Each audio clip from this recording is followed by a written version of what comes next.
Судья – халық қызметшісі, заң қорғаны, әлеуметтік теңдіктің кепілі. Судьяның әділ төрелігі ғана емес, оның адамгершілік бітім болмысы да жұрт көңілінен шығу керек. Судья – ақ қараны айыра алатын, әділдікті, шындықты көре білетін шыншыл адам. Судья үшін ел сенімінен артық ештеңе жоқ.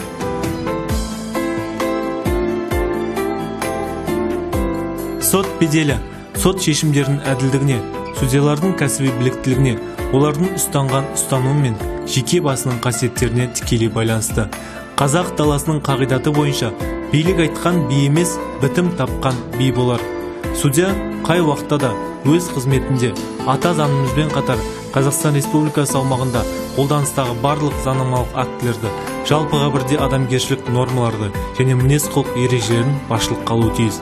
Ол заң талаптарына сүйене отырып, әділ шешім қабылдаушы тұлға ғана емес, үлкен мәдениет пен парасат иесі.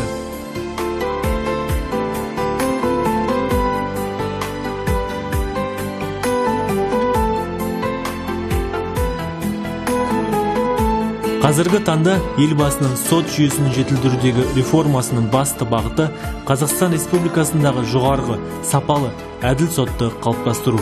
Еліміз тәуелсіздік алғалы бері дербес сот билігі қалыптасып, мемлекетіміздің негізін құрайтын басты тармақтарының біріне айналды. Осы тұста еліміздегі сот және құқықтық жүйені дамытудағы ерекше көңіл бөлінді.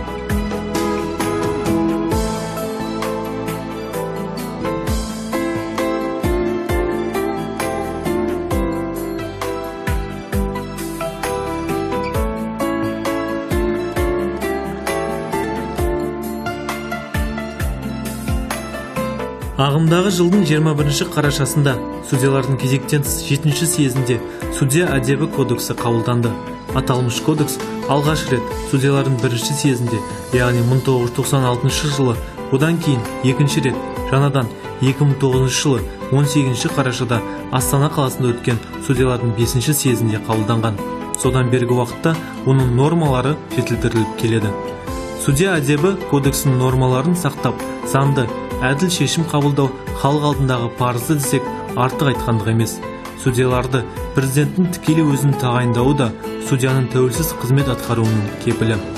Әдеп кодексінің талабына сай, судья тек қызмет бабында ғана емес, бос уақытында, қоғамдық орындарда, басқа да жерлерде жүрген кезінде өзінің кісілік бет бейнесін әрдайым сақтап, адами биік деңгейден көрінуі тиіс.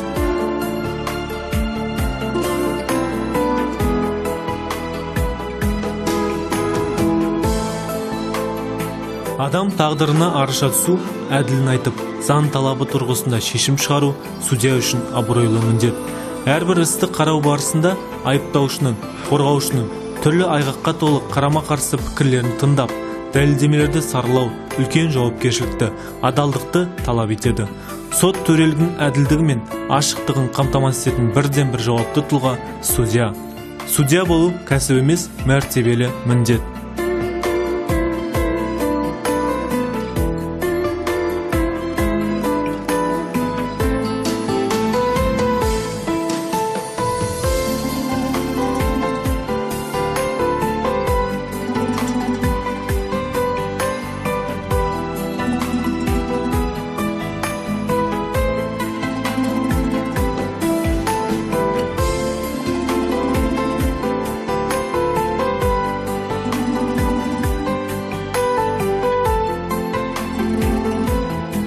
Қазақтың жері мен елін сыртқы жаудан, іштегі даудан қорғап, халқымыздың бірлігі мен ынтымағын және елдің тұтастығын сақтап қалуда өлшеусіз үлес қосқан билеріміз бен батырларымыз қаншама.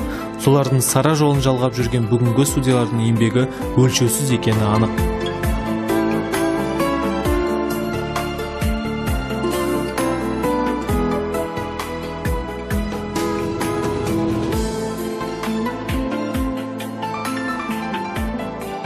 Қызылорда қалалық сотының тапсырысы бойынша